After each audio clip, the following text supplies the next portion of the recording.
ഇന്ന് പ്രപഞ്ചം എന്ത് സന്ദേശമാണ് നൽകുന്നതെന്ന് നോക്കാം. അതിനു മുമ്പ് ഷൈനിക സ്റ്റാർസിലേക്ക് ഏവർക്കും സ്വാഗതം.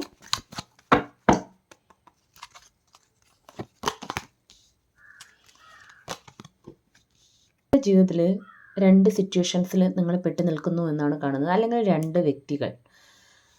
അതുമല്ലെങ്കിൽ നിങ്ങളുടെ ജീവിതത്തിലുള്ള ഒരു വ്യക്തി നിങ്ങളെ ചൂസ് ചെയ്യാതെ രണ്ട് സിറ്റുവേഷൻസിനെയും ബാലൻസ് ചെയ്യാൻ ശ്രമിക്കുന്നത് കാരണം നിങ്ങൾക്കിടയിൽ കുറേ പ്രശ്നങ്ങൾ ക്രിയേറ്റ് ചെയ്യുന്നുണ്ടാവും. അതുമല്ലെങ്കിൽ നിങ്ങൾ എന്തെങ്കിലും ജോലിയുടെ എന്ത് കാര്യത്തിൻ്റെ ആയാലും രണ്ട് സിറ്റുവേഷൻസിനെ ഇങ്ങനെ ബാലൻസ് ചെയ്യാൻ ശ്രമിക്കുന്നത് കൊണ്ട് നിങ്ങൾക്ക് ഒരു സക്സസ് വരാതെ കുറേ പ്രശ്നങ്ങൾ നിങ്ങൾ ഫേസ് ചെയ്യുന്നുണ്ടാവും. ഒന്നുമില്ലെങ്കിൽ നിങ്ങളുടെ മൈൻഡിലുള്ള തന്നെ രണ്ട് മനസ്സായിരിക്കാം. ഇത് വേണോ അത് വേണോ, അല്ലെങ്കിൽ ഒരു ഡൗട്ട്, കൺഫ്യൂഷൻ, അങ്ങനെ നിങ്ങളെ മൈൻഡ് ഇങ്ങനെ ഓടിക്കൊണ്ടിരിക്കുന്നതായിരിക്കാം, ഒരു തീരുമാനം എടുക്കാൻ പറ്റാതെ. അപ്പോൾ എന്ത് കാര്യത്തിലായാലും ആ കാര്യം കൊണ്ട് നിങ്ങൾ കുറേ പ്രശ്നങ്ങൾ അനുഭവിക്കുന്നുണ്ട്. പേർക്ക് 4 സൈഡിൽ നിന്നും കുറച്ച് പേർക്ക്, ഒരു കൂട്ടം ആൾക്കാർ ചേർന്ന് നിങ്ങളെ ഒരു 4 സൈഡിൽ നിന്ന് വളഞ്ഞിട്ട് ആക്രമിക്കുന്ന എനർജി, കുറച്ച് വഴക്ക്, വാക്ക് തർക്കങ്ങൾ, വാദപ്രതിവാദങ്ങൾ, അങ്ങനെ നിങ്ങൾ കടന്നു പോകുന്നു എന്നാണ് കാണുന്നത്.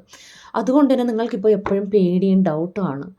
എൻ്റെ ലൈഫ് എന്നും ഇങ്ങനെ തന്നെ ഇരിക്കുമോ, അല്ല ഇനി ഇത് ശരിയായി വന്നാൽ തന്നെ വീണ്ടും അങ്ങനെ ആവുമോ, ഇങ്ങനെയൊക്കെ നിങ്ങൾ കുറേ ചിന്തിച്ചു കൂട്ടി പേടിക്കുന്നു എന്നാണ് കാണുന്നത്. എന്നാൽ ഇവിടെ പ്രപഞ്ചം പറയുന്നത് എന്താണെന്ന് വെച്ചാൽ, ഇതിപ്പോൾ ഒരു തേർഡ് പാർട്ടി സിറ്റുവേഷൻ ആയാലും ഇവിടെ പ്രപഞ്ചം പറയുന്നത് നിങ്ങൾ ഒന്നിനെ ചൂസ് ചെയ്യാനാണ് പറയുന്നത്. അല്ലെങ്കിൽ നിങ്ങളിവിടെ ഒരു വ്യക്തി രണ്ട് സിറ്റുവേഷൻസിൽ പെട്ട് ചൂസ് ചെയ്യാൻ നിൽക്കുന്നുണ്ടെങ്കിൽ അതിനെ വിട്ടിട്ട്, അവരെ ചേസ് ചെയ്യുന്നത് നിർത്തിയിട്ട് നിങ്ങൾ മോൺ ചെയ്യാനാണ് പറയുന്നത്.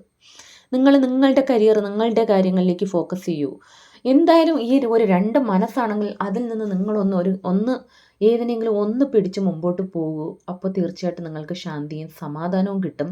അല്ല കരിയറിൻ്റെയോ മറ്റെന്തെങ്കിലും കാര്യത്തിനാണെങ്കിൽ ഒന്നിനെ ചൂസ് ചെയ്യൂ. എന്താണോ വേണ്ടത് അതിനെ മാത്രം ഫോക്കസ് ചെയ്തിട്ട് നിങ്ങൾ പോകുമ്പോൾ ഈ പ്രശ്നങ്ങളെല്ലാം മാറിപ്പോകും. നിങ്ങൾക്ക് സന്തോഷവും സമാധാനവും കിട്ടും എന്നാണ് ഈ പ്രപഞ്ചശക്തി പറയുന്നത്. അപ്പോൾ നിങ്ങൾ കമൻറ്റ് ബോക്സിൽ പോയി 222 ഒന്ന് ടൈപ്പ് ചെയ്ത് ഈ ഒരു പോസിറ്റീവ് എനർജി ക്ലെയിം ചെയ്യൂ. ഇതൊരു ജനറൽ റീഡിംഗ് ആണ്. ഇതിലുള്ള പോസിറ്റീവ് കാര്യങ്ങൾ മാത്രം എടുക്കുക. Thanks for watching.